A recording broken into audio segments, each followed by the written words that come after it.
Hermanos, le quiero comenzar hoy con una de las preguntas más difíciles que como cristianos vamos a enfrentar. Una de las preguntas que la mayoría de las personas que no creen en Dios usan en contra de nosotros los cristianos y en contra de Dios. Ahora, lo primero que tenemos que reconocer es que el enemigo siempre va a querer torcer la palabra de Dios para desviarnos y para confundirnos. Hace unas semanas vimos esto en Génesis 3:4, cuando la serpiente engaña a Eva con sus medias verdades. Y la palabra nos dice en Génesis 3, versículo 4. Entonces la serpiente dijo a la mujer: no moriréis, sino que sabe Dios que el día que comáis de él, hablando del árbol, serán abiertos vuestros ojos y seréis como Dios, sabiendo el bien y el mal. Amén. Ahora, si notaron, no le llamo una mentira, porque el enemigo es tan astuto que reconoce que si simplemente nos miente con puras mentiras, el ser humano fácilmente se va a dar cuenta de lo que está tratando de hacer y no le vamos a creer. A nosotros se nos hace mucho más fácil creer y ser engañados cuando la mentira está escondida entre algo que puede ser verdad. El enemigo usa medias verdades para envenenar la verdad, para confundirnos, engañarnos y alejarnos de Dios. La serpiente le dijo a Eva que no iba a morir. Eso es una media verdad. Porque era verdad que no iba a morir físicamente, pero en lo que no fue claro es que la muerte iba a ser espiritual. Lo cual terminó envenenando la relación que tenían Adán y Eva con Dios. De igual manera, cuando le promete a Eva que sus ojos serían abiertos al desobedecer a Dios, también es una media verdad. La promesa fue que sus ojos serían abiertos, pero lo que vio no fue el conocimiento de Dios, sino que vio la vergüenza de estar desnudos. Sus ojos fueron envenenados con una vergüenza tan grande que rápidamente fueron a cubrirse con hojas. Entonces, tomando esto en cuenta, reconociendo esto, vamos a ver cómo el enemigo usa o trata de usar un envenenamiento contra la bondad de Dios, para confundirnos, para envenenarnos y tratar de mantenernos cautivos. La pregunta a la cual eludí al principio, que el enemigo usa para engañarnos, es la siguiente, y díganme si alguno de ustedes ha escuchado esto. Si Dios es tan poderoso, si Dios es todopoderoso y tan bondadoso, ¿por qué existe la maldad en el mundo? ¿O cuántos de ustedes se han preguntado a sí mismos por qué cosas malas le pasan a personas buenas?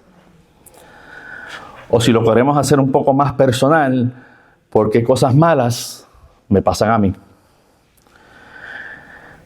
Y teniendo esto en cuenta, viendo esas preguntas como son medias verdades y como nos quieren envenenar, les quiero ofrecer varios puntos para ver el antídoto para este veneno que usa el enemigo contra la bondad de Dios con los versículos que vamos a compartir hoy. Entonces, aquí nos ponemos de pie.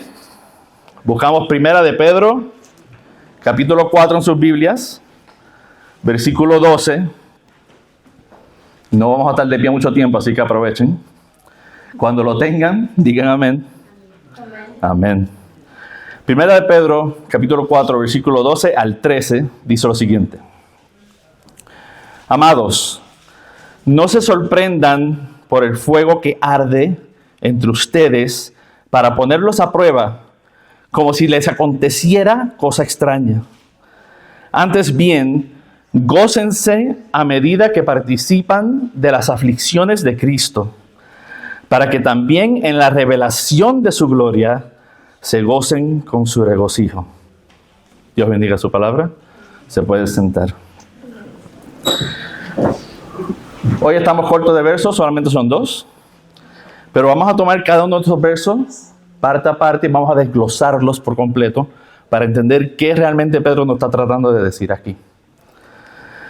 El versículo 12 dice, y lo vuelvo a leer: amados, no se sorprendan por el fuego que arde entre ustedes para ponerlos a prueba como si les aconteciera cosas extrañas. Vamos a quebrar esto un poco, vamos a desglosarlo. Noten, primero que nada, a quién Pedro le está escribiendo esta carta. Comienza con las palabras amados. Y eso no es por casualidad. Pedro quiere hacer llegar esta carta, quiere hacer llegar estas palabras a los cristianos, a las personas conocidas, a personas del mismo pensar. Que cuando alguien escuche o lea esta carta, piense: Pedro me está hablando, me está aconsejando, me quiere consolar, pero sobre todo Pedro me está preparando. Pedro crea un ambiente de confianza al decir amados, porque lo que sigue viene de su corazón y es algo que él mismo ha experimentado. ¿Están conmigo, amados? Vamos. Continúa el versículo 12 diciendo: no se sorprendan. Y no sé si se han dado cuenta que siempre nos preguntamos por qué pasamos por pruebas. ¿Por qué pasamos tanto tiempo en medio del dolor siendo cristianos? Andamos sorprendidos que haya aflicción en el mundo, cuando la palabra nos asegura que este va a ser el caso. En Juan 16:33 nos confirma que en el mundo habrá aflicciones, pero que estemos confiados en nuestro Señor, porque Él ha vencido al mundo. Y noten que no dice que Él venció solamente a la aflicción, sino que al mundo entero. Porque todo lo que en el mundo haya está bajo el poder de Dios. Amén. Ahora, por encima nos sorprendemos buscando cómo evitar la responsabilidad de nuestras acciones cuando nos cobran cuentas. Por ejemplo, y les doy un previo aviso, como a veces en las películas dice, todo parecido a la vida real es pura casualidad. Pero en Dios no hay casualidades. Si es alguna semejanza, el Espíritu te está hablando. ¿Okay? Vamos a tomar el ejemplo de que salimos un poco tarde del trabajo, estamos locos por llegar a la casa, nos están esperando, vamos un poco rápido, vamos sobre la velocidad y de repente le pasamos por el lado a un carro de policía. Y no escuchamos la sirena, miramos en el retrovisor, no vemos las luces, no nos está siguiendo. Llegamos a la casa, de la que me salvé. No me pararon.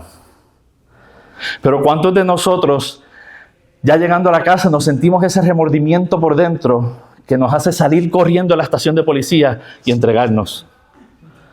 Mira, rompí la ley. Dame el ticket.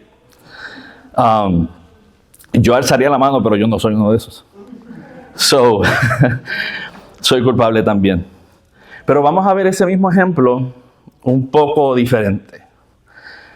Y sé que va a ser difícil imaginárselo, pero imagínense que vienen tarde a la iglesia y salen tarde de su casa. Sigan conmigo aunque se les haga difícil. Y de nuevo, vamos un poquito sobre la velocidad. Y le pasamos de nuevo por el lado de un guardia. Pero ¿qué sucede esta vez? La sirena, las luces, nos frenan, nos paran.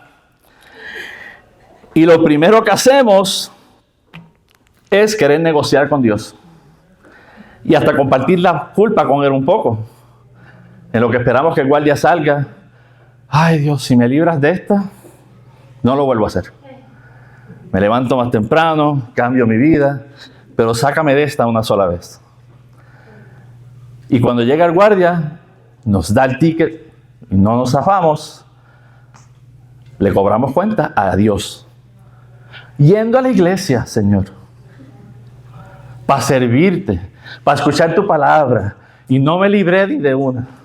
Y me pasan cosas malas hasta tratando de ir al servicio. Y nos sorprendemos por las cosas que nos pasan. Pero no nos podemos sorprender de las consecuencias de nuestras acciones ni de las pruebas que Dios usa para enseñarnos algo. ¿Amén? Continúo con Pedro. Continúa el versículo 12 diciendo: por el fuego que arde entre ustedes para ponernos a prueba. Hermanos, yo creo que toda la palabra en la Biblia es intencional. Y aquí dice el fuego que arde entre ustedes.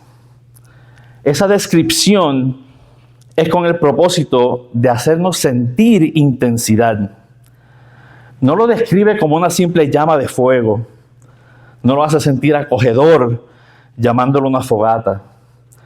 No lo hace sentir cómodo describiéndolo como un calor que sale un calor cálido que sale de la chimenea. Es más, no le es suficiente con tan solo decir fuego, sino que lo describe como un fuego ardiente.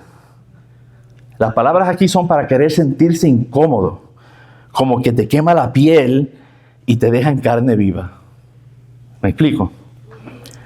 Fíjense también que le asigna un propósito al fuego. No solamente es fuego por el hecho de quemar o por el hecho de destrozar, sino que existe con él un propósito de ponernos a prueba. Esa prueba por la cual Dios nos está pasando, que también tiene un propósito. Pedro ya nos ha plantado esta idea en esta misma epístola, pero en el primer capítulo de esta epístola, primera de Pedro, capítulo 1, versículo 7, nos dice lo siguiente: para que sometida a prueba vuestra fe, mucho más preciosa que el oro, el cual, aunque perecedero, se prueba con fuego. No sé si saben que mientras más puro y fino es el oro, más fuerte o caliente tiene que ser el fuego para derretirlo. Por ejemplo, una joya de 24 quilates necesita una temperatura mucho más alta que una joya de, decir, 18 quilates. Y el proceso para derretir el oro conlleva de muchos pasos, pero el más importante es el de quitarle sus impurezas. Y mientras el oro está en el fuego y se va convirtiendo en líquido, esas impurezas comienzan a brotar a la superficie. Entonces el fundidor va removiendo esas impurezas del oro para que quede más puro. Si fuéramos a preguntarle a un fundidor que cuando sabe que ha terminado de sacarle las impurezas al oro, o que ya sabe que el oro está en su punto final, te contestaría simplemente diciendo que cuando termine de sacarle las impurezas al oro y pueda ver su reflejo en el oro, entonces sabe que ya sacó todas las impurezas del oro. Pero bien, ¿qué tiene que ver esto con nosotros? ¿Qué tiene que ver esto con las pruebas y el propósito que existen dentro de las pruebas? Ven, hermanos, nosotros somos como ese oro que está siendo fundido. Dios nos pone a prueba en el fuego. Él nos va quebrantando y derritiendo para que vayamos soltando todas esas cosas en las cuales llevamos atadas en el mundo, para que vayamos soltando todas esas impurezas que llevamos en nuestro corazón y en nuestra mente. Mientras estamos aún en el fuego, Dios va removiendo esas impurezas cuando las soltamos y dejamos que floten a la superficie. Él nos va limpiando de todo lo que no es de Él. Ese es el propósito de las pruebas en nuestras vidas, para que seamos purificados y santificados hasta que Dios pueda ver su reflejo en nosotros. Y esto se nos explica un poquito mejor en 2 de Corintios, capítulo 3, versículo 18.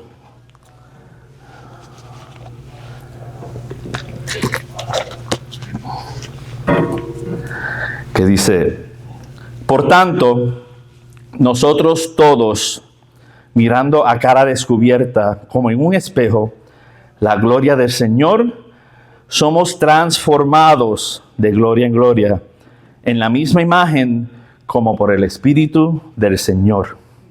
Amén. El versículo 12 concluye diciendo: como si les acontecieran cosa extraña.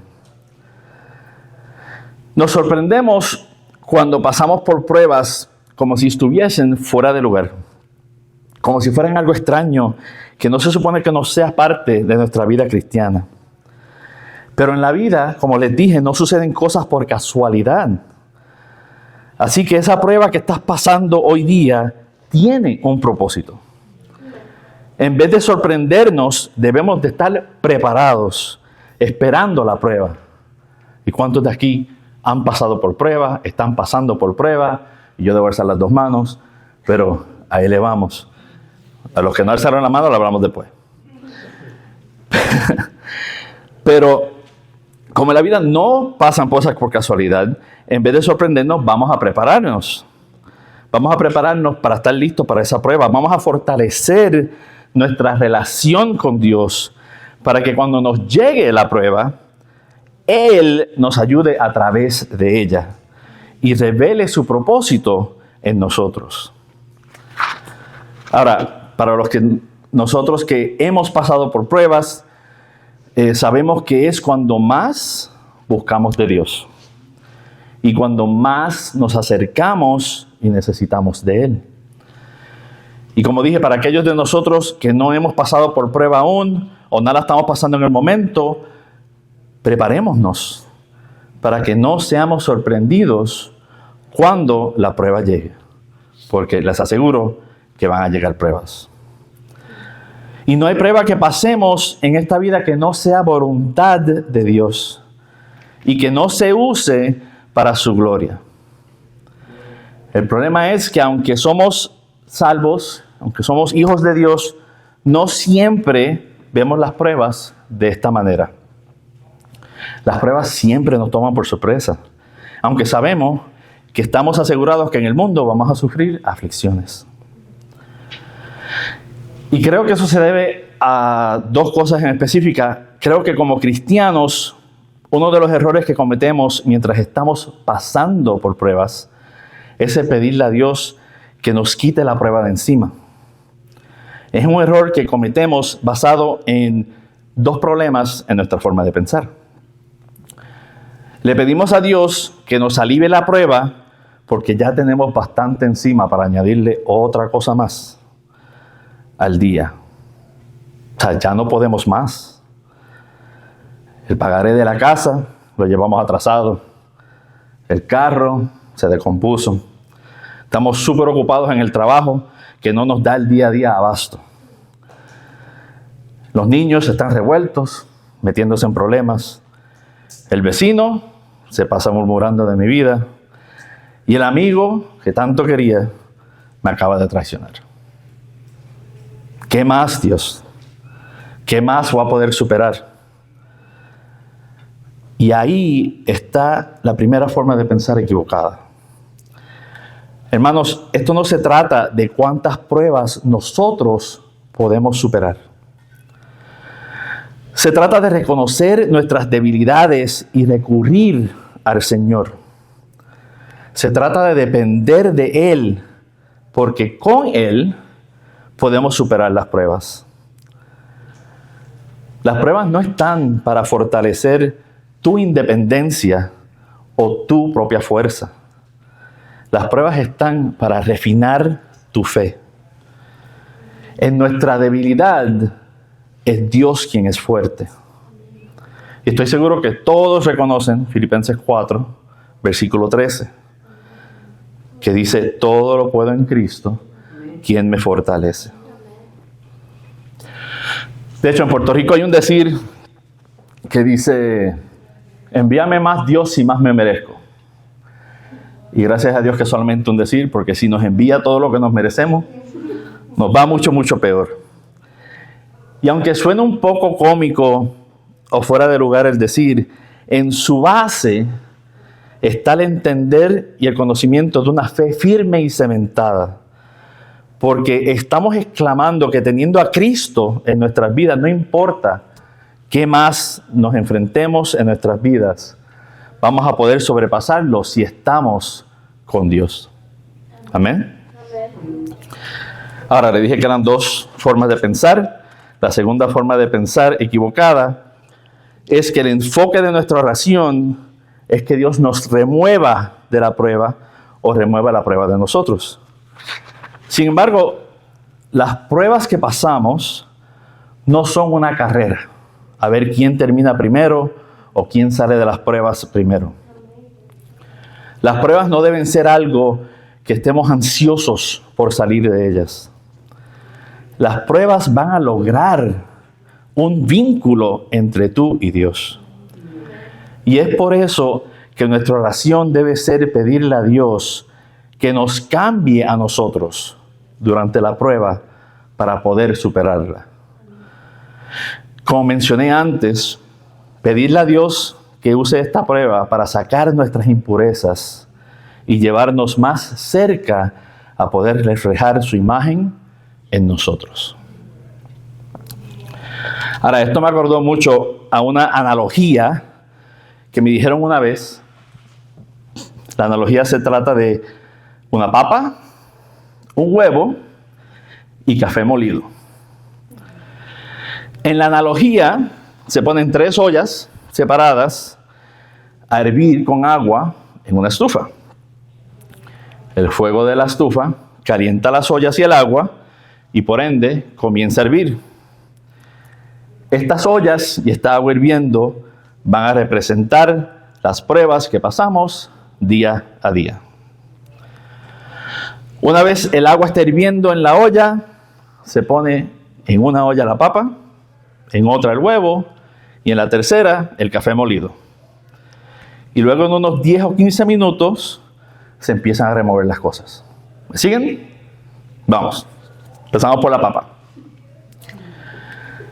La papa era dura por fuera y por dentro antes de pasar el tiempo en la olla. O sea, antes de pasar la prueba.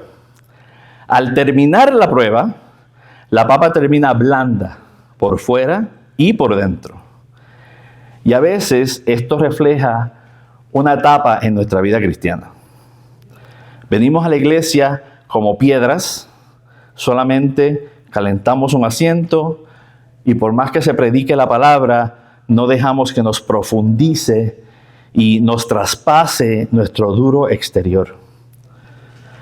A veces estamos alejados de Dios y creemos poder con todo solos y nos endurecemos por completo. Pero cuando pasamos por la prueba, nos arrebata tan fuertemente que terminamos completamente destrozados. Nos damos por vencidos en el mundo y comenzamos a perder la fe. Quedamos igual que esa papa, tan blandos que cualquier cosa nos deja como puré de papa. Nos alejamos más aún de Dios y no buscamos ese refuerzo que necesitamos de Él. Dejamos que el mundo nos gane. Y en esta ocasión nuestra debilidad solo es debilidad porque no tenemos a Dios para fortalecernos. No sé cuántos han pasado por esa etapa, pero antes de yo venir a los pies del Señor, pasé por una etapa. Y uno no puede ser duro por fuera y por dentro y tener a Dios lejos de su vida. Entonces, ya si no nos identificamos con la papa, vamos a ver cuántos somos huevos. Luego, sacamos el huevo de la olla. El huevo era duro por fuera, aunque frágil, y era suave por dentro antes de pasar el tiempo en la olla o antes de pasar el tiempo por la prueba. Al terminar la prueba, el huevo sigue siendo duro por fuera y aún frágil, pero ahora su interior está duro y firme. Hay veces que nosotros también pasamos por etapas así. Tenemos una capa que parece dura, pero es muy frágil. Y cualquier cosa nos puede quebrantar. En ese entonces venimos a la iglesia y el enfoque no es la palabra, sino el ambiente. Los hermanos o en la emoción de algo esperado que esperamos no basado en la palabra. Y cuando esas expectativas, nuestras expectativas, no se cumplen, esa capa frágil se quiebra y salimos corriendo antes de que nos puedan lastimar más. A veces venimos buscando que se haga nuestra voluntad y cuando no es así, terminamos amargados, fríos y duros por dentro. Igual nos alejamos de Dios porque buscamos cumplir o suplir nuestras expectativas sin aceptar la voluntad de Dios que tiene para nosotros. Nos convertimos en cristianos pasajeros solamente buscando qué o quién nos satisfaga nuestras expectativas o nos cause alguna emoción para tratar de llenar ese vacío existencial con emociones pasajeras en vez de con la palabra eterna. Y esto somos advertidos en Jeremías 17, versículo 5, que dice: así ha dicho el Señor, maldito el hombre que confía en el hombre, que se apoya en lo humano y cuyo corazón se aparta del Señor. Amén. Ahora vale relucir que en la analogía hasta ahora, la papa y el huevo fueron expuestos a un ambiente hostil, lo cual estamos llamando las pruebas. Sin embargo, la papa y el huevo, ambos salieron de la prueba un poco diferente, pero el ambiente hostil no cambió. De hecho, la papa hervida, cuando salió, aún reflejaba ser una papa. El huevo hervido, cuando fue sacado después de la prueba, aún parece y se ve como un huevo. Los dos pasaron por la prueba y salieron de la prueba y mantuvieron sus mismas características. Realmente, visualmente, no cambiaron. Pero vamos a terminar hablando del café. Café molido. No se olviden que también este fue expuesto a la prueba, al ambiente hostil del agua hirviendo adentro de la olla. Ahora, a la diferencia de la papa y el huevo, el café no comenzó la prueba en su estado natural.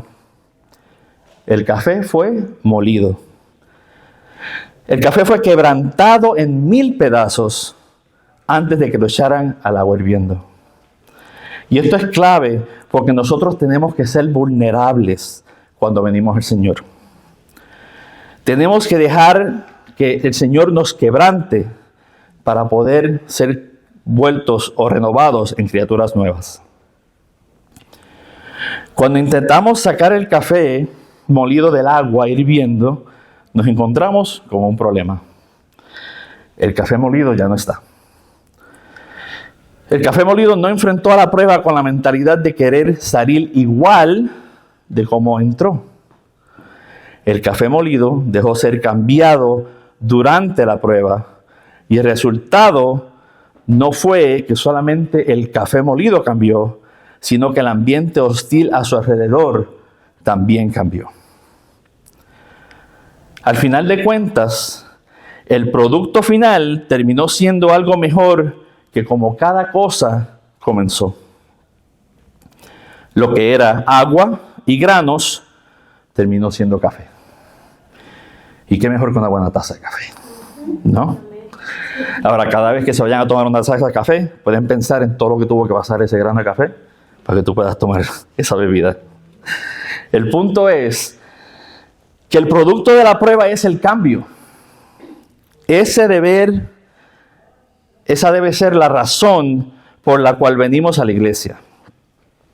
La razón por la cual leemos la Biblia, por la cual seguimos y creemos en Jesús.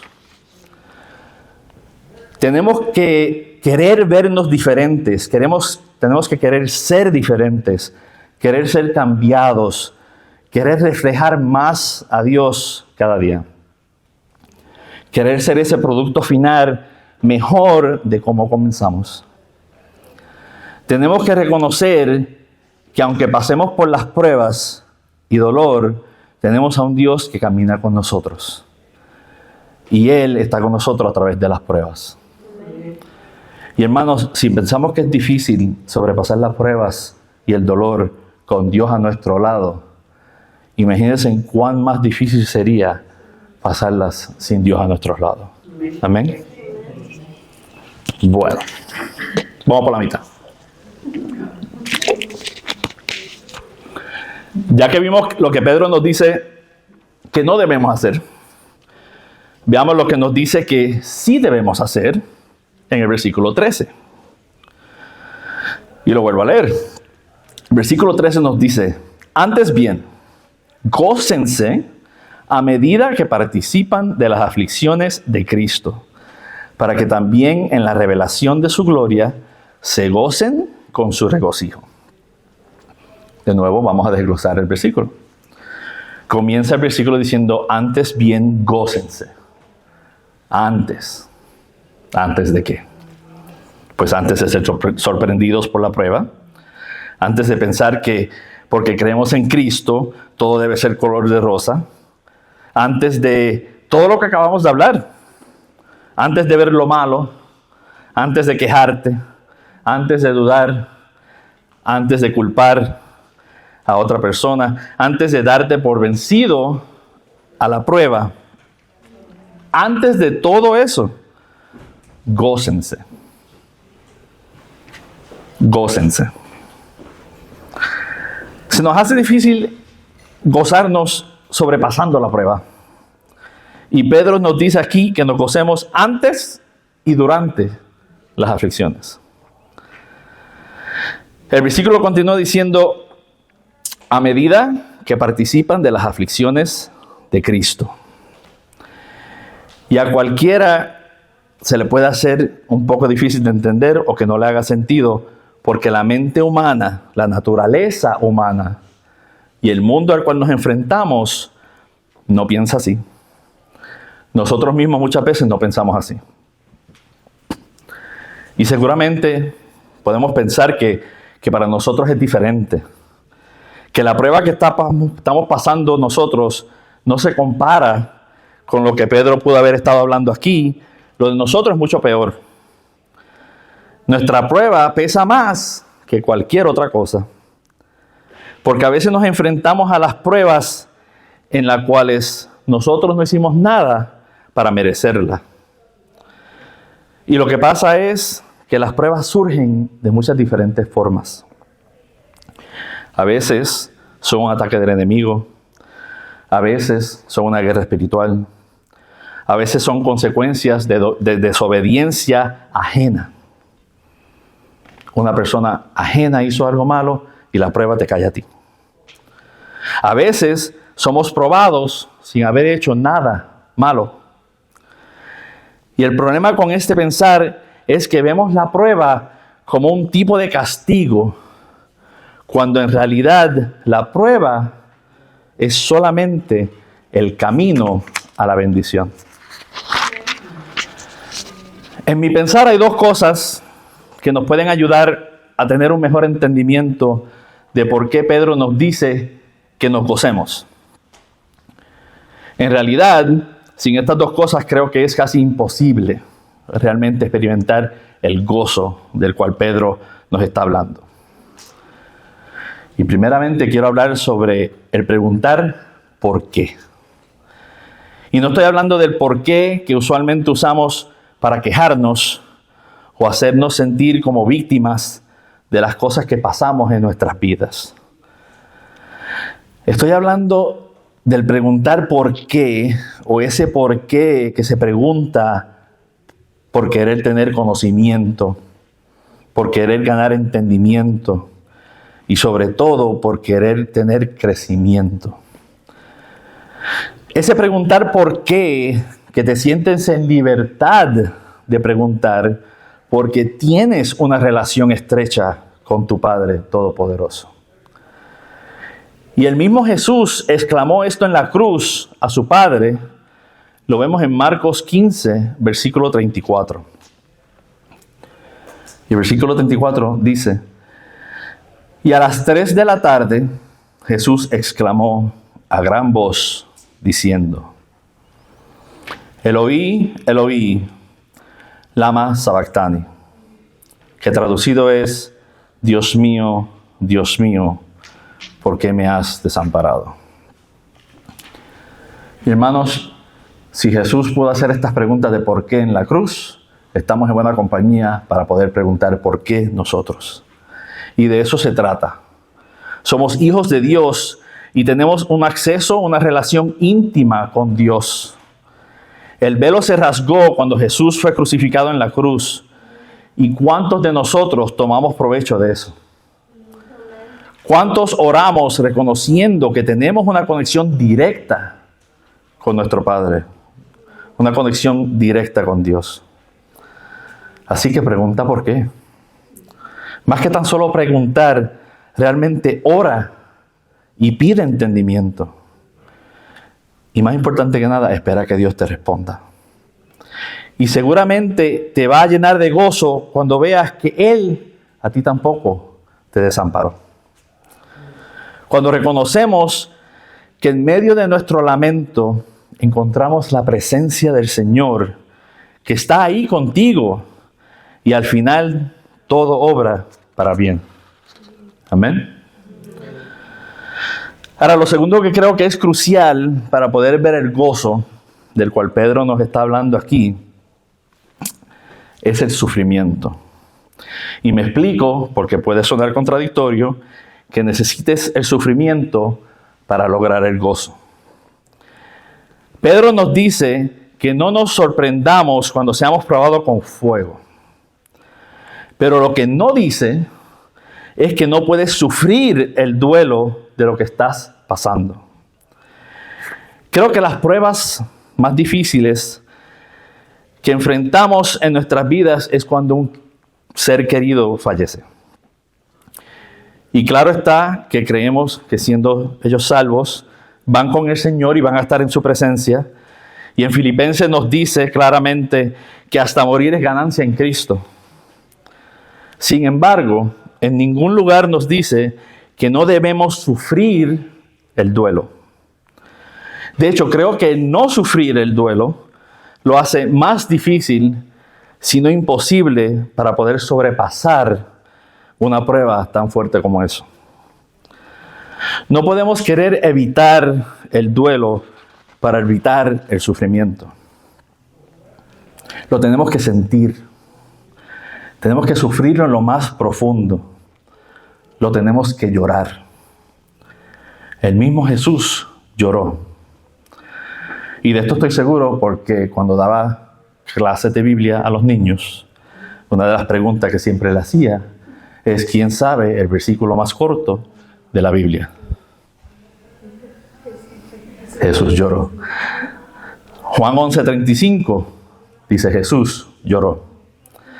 Pero vamos a leer el contexto de este versículo que comienza en el versículo 33 de Juan capítulo 11. De hecho, vamos a leer Juan 11, 33 al 36. Y el versículo 33 dice: Jesús entonces, al verla llorando, y a los judíos que la acompañaban también llorando, se estremeció en espíritu y se conmovió. Y dijo: ¿dónde le pusisteis? Le dijeron: Señor, ven y ve. Y el versículo 35, Jesús lloró. Dijeron entonces los judíos: mirad cómo la amaba. Amén. Jesús, conmovido y estremecido en su espíritu, pasó el duelo de la muerte de su amigo Lázaro.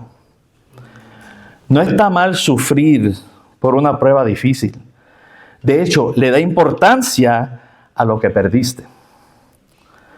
Los judíos reconocieron cuánto Jesús amaba a Lázaro cuando lo vieron llorando. Puede ser que muchos te vayan a decir que está mal preguntar por qué, o que está mal sufrir y llorar. Que si entristeces es porque no crees que Dios tiene un propósito para ti. Que tienes que tomar las cosas como vengan y seguir siendo fuerte. Ser un superhéroe, casi inhumano. Sin embargo, Jesús preguntó por qué. Y Jesús también lloró. Entonces, cuando se rompe esa relación que pensabas que iba a durar para siempre, o cuando inesperadamente pierdes el empleo de tantos años, cuando el resultado médico no son buenas noticias, o cuando ese ser querido ya no está, sufre. Súfrelo en tu espíritu y deja que te estremezca. Déjate llorar para que pases ese duelo. Y ahora, hermanos, aunque el duelo y el sufrimiento puedan formar parte de la prueba que estás pasando, deben de ser usados como métodos para sobrepasar la prueba. Algunos de nosotros nos negamos a salir del coraje, nos negamos a salir del dolor, nos negamos a salir del sufrimiento, porque lo que más que trae la atención de los demás es eso. No podemos mantenernos eternamente en el duelo, porque entonces no estamos sobrepasando la prueba, ni dejando que Dios logre su propósito en nosotros. No podemos dejar que esa prueba temporera se convierta en una realidad eterna. ¿Amén? El versículo 13 concluye diciendo lo siguiente: para que también en la revelación de su gloria se gocen con regocijo.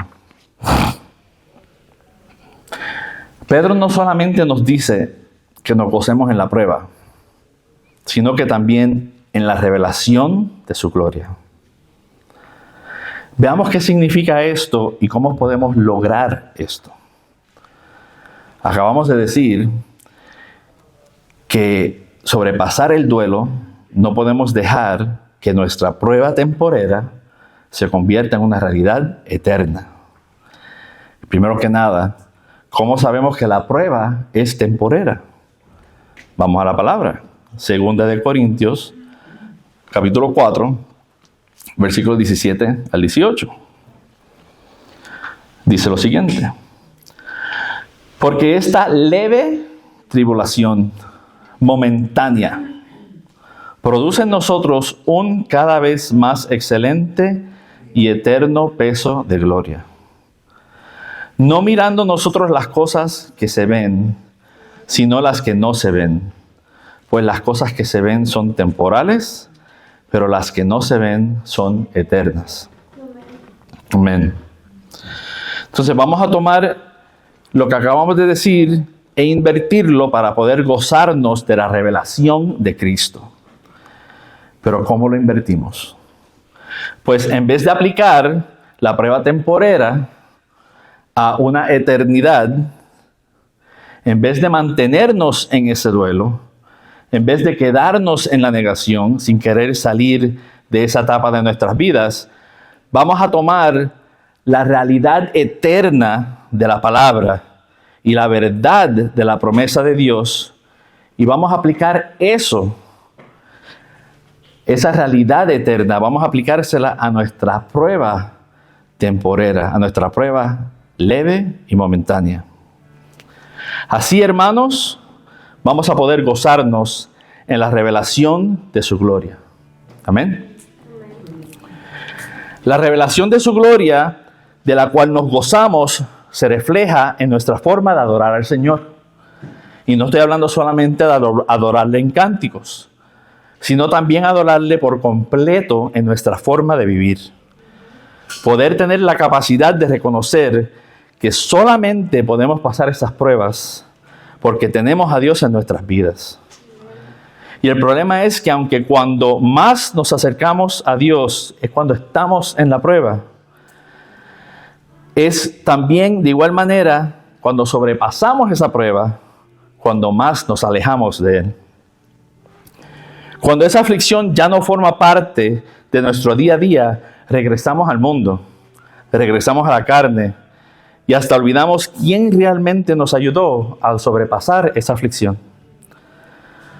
¿Cuántos tomamos el tiempo para reconocer y darle la honra a Dios cuando sobrepasamos la prueba? Cuando estamos enfrentados a la prueba, de seguro corremos a todos buscando ayuda o le queremos dejar saber a todos los que nos conocen cuán difícil la estamos pasando. Sin embargo, como humanos, cuando algo nos va bien, se nos olvida darle gracias a Dios. Cuando sobrepasamos esas pruebas, cuando Dios logra moldearnos hacia el propósito que Él tiene para nosotros, cuando nuestras impurezas son removidas, mientras estamos pasando por el fuego, y poco a poco logramos reflejar la imagen del Señor. Ese es nuestro testimonio. Darle la gloria a Dios y gozarnos en su revelación a través de nuestras pruebas. Hermanos, recurriendo a Dios cuando llega la prueba, dependiendo de Él y gozándonos en medio de la prueba por su eterna verdad y promesa, y proclamando su victoria, dándole honra y gloria a Dios por sobrepasar la prueba, así seremos a prueba de fuego. Comencé hoy con la pregunta que el enemigo usa para envenenar nuestras mentes. Que si Dios es todopoderoso, ¿por qué no tiene el poder para evitar el sufrimiento en el mundo? Esto lo usa el enemigo para que la duda entre en tu mente. Y es una efectiva lógica porque el mundo piensa de la misma manera. El enemigo nos quiere llevar al pensamiento que la razón por la cual Dios permite que el sufrir esté en el mundo es porque tú no le importas. Y no podemos dejar que la más mínima duda entre en nuestra mente. No dejes que el enemigo envenene tu pensamiento. Y te explico por qué. Si permites que la duda entre en tu mente, es como un hilo suelto en una tela o en una camisa. Y empiezas con la duda de que no le importas a Dios y vamos jalando el hilo. Y si crees que a Dios tú no le importas, entonces Dios no es tan bueno y seguimos jalando el hilo. Luego, que Dios quizás no venció al enemigo porque la maldad aún existe en el mundo y sigues jalando el hilo. Y si Dios no venció al enemigo, entonces no es todopoderoso y continúas jalando el hilo. Y llegamos al punto donde ya dudamos de la bondad de Dios y del poder de Dios, y la tela o la camisa con la cual empezamos, que íbamos jalando ese hilo, ya está completamente desboronada. Ya nos asemeja a lo que era cuando comenzamos con un pequeño hilo suelto. Cuando pensamos que esas pequeñas dudas eran insignificantes, y así mismo queda nuestra fe. Si nos dejamos llegar a dudar de la bondad y poder de Dios, entonces ponemos todo lo demás en duda. Y llegamos hasta cuestionar la misma existencia de Dios. En vez de fortalecer nuestra fe, la terminamos perdiendo cuando por querer evitar el dolor, evitar la prueba y evitar el fuego, tratamos de usar la lógica del mundo en vez de aferrarnos a Dios para lograr el propósito de la prueba en nosotros. De todos los antídotos que hemos cubrido hoy, que les he mencionado hoy en la primera epístola de Pedro, les quiero ofrecer un final antídoto y también el más eficaz, el más verdadero. Reconozcamos nuestro Dios es el único Dios que en cualquier religión ha dejado su trono para compartir nuestro sufrimiento humano con nosotros a propósito. El único que vino a morar con nosotros para que su sacrificio sirviera como nuestra salvación. Todo lo que podamos sufrir nosotros en este mundo, Jesús también lo sufrió. Si hablan de ti, a Jesús lo cuestionaron diariamente. Si te han acusado de algo siendo inocente, Jesús fue sentenciado siendo inocente, siendo santo. ¿Te han lastimado físicamente? ¿Cuál de esas heridas pudo haber dolido más que los latigazos que recibió Jesús? Si te has sentido traicionado, a Jesús lo traicionaron primero. Si has perdido un ser querido, ya vimos hoy que Jesús sufrió la muerte de su amigo. Has perdido un pariente, Jesús también lo sufrió. Todas estas situaciones tienen nombre. Si te hacen algo en contra, es una injusticia. Si te juegan mal, es una traición. Si te lastiman, es dolor. Si pierdes a tu pareja, quedas viudo o viuda. Si pierdes a tu padre, quedas huérfano o huérfana. Pero lo que no tiene nombre es perder a un hijo. Hasta eso Dios lo sintió. No solamente lo sintió, sino que envió a su Hijo unigénito a este mundo ya sabiendo que iba a morir. Así que Dios conoce tu dolor. Él comparte tu sufrimiento. Él fue traicionado y abandonado. No lo abandones tú ahora porque creas que la prueba que estás pasando es insuperable. ¿Qué mejor ejemplo para resumir este tema que Job en la Biblia? Job pasó por pruebas. Job perdió su ganado, sufrió una pérdida financiera, su salud deterioró, fue el objeto de la burla ajena, sus amigos los acusaron injustamente, todos sus hijos murieron y su esposa se le fue en contra a él y se le fue en contra a Dios. Y aún así, Job nunca maldijo a Dios. Lo vemos en Job, capítulo 1, versículo 20. Entonces Job se levantó y rascó su manto y rasuró su cabeza y se postró en la tierra y adoró. Y dijo: desnudo salí del vientre de mi madre y desnudo volveré allá. Jehová dijo y Jehová dio y Jehová quitó. Sea el nombre de Jehová bendito.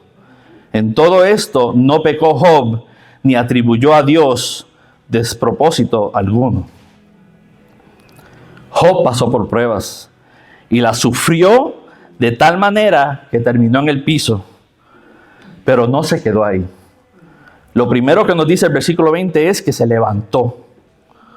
Se quitó todo de encima hasta el pelo. Job quitó sus impurezas, se hizo vulnerable y se postró a Dios.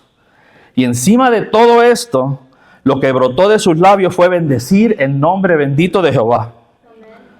Entonces no permitas que lo que te esté pasando hoy día te aleje de Dios. No seas tú quien lo maldigas por el dolor que estás pasando. No abandones al Señor. Al contrario, ven corriendo hacia Él. Que Él te espera y te quiera cobijar. Con Cristo vas a poder sobrepasar la prueba del fuego y Él va a lograr el propósito de la promesa que tiene para ti. Vamos a orar. Señor, te doy gracias por este día, te doy gracias por tu palabra, Señor. Que seas tú solamente el enfoque de nuestras vidas, Señor Todopoderoso. Te damos gracias por este día, te damos gracias por tu palabra, Señor. Que sea yo solamente una jarra vacía que tú puedas llenar con tu fe y con tu palabra, Señor. Gracias, Señor, por este día, gracias por los hermanos presentes. Pedimos esto en nombre de tu Hijo Jesucristo. Quiero tomar un momento y quiero retarlos a que sean vulnerables, que se quebranten y que si están pasando por alguna prueba, si necesitan oración, si la hermana Sandra me quiere acompañar al frente, y vamos a pedir que todo aquel que necesita oración tome ese paso, que vamos a orar por ustedes, que todo el que necesite ese refuerzo del Señor, que venga aquí, que en su presencia sea quien te acobije, sea quien te abrace. Que el Señor sabe cuál es la prueba que estás pasando. Que no hay que pedir ni nombrarla con los labios, Él sabe tu corazón. Que el Señor está aquí para ti. Que Él no te va a desamparar. Que es lo que está esperando que tú vengas a Él. Te espera con sus brazos abiertos. No importa tu pasado, pero tu presente está firme en Él. Y Él te va a alzar. Y Él te va a recoger del lodo. Y Él te va a limpiar con su preciosa sangre. Y Él te va a dar ese alivio sobre todo entendimiento, que como cristianos nos gozamos en medio de la prueba, porque sabemos que Dios está con nosotros y que sin Él estuviéramos destrozados. Señor, venimos a ti. Señor, somos vulnerables, estamos quebrantados. Queremos que nos hagas nuevas criaturas, Señor. Te entregamos nuestro corazón, nuestra alma, Señor. Sabemos que tu perdón, sobre todo, tu sangre limpió todo mal, todo pecado, Señor. Y sabemos que ya tú pagaste todo esto en la cruz. Pedimos esto en el nombre de tu Hijo Jesucristo. Amén. Yes.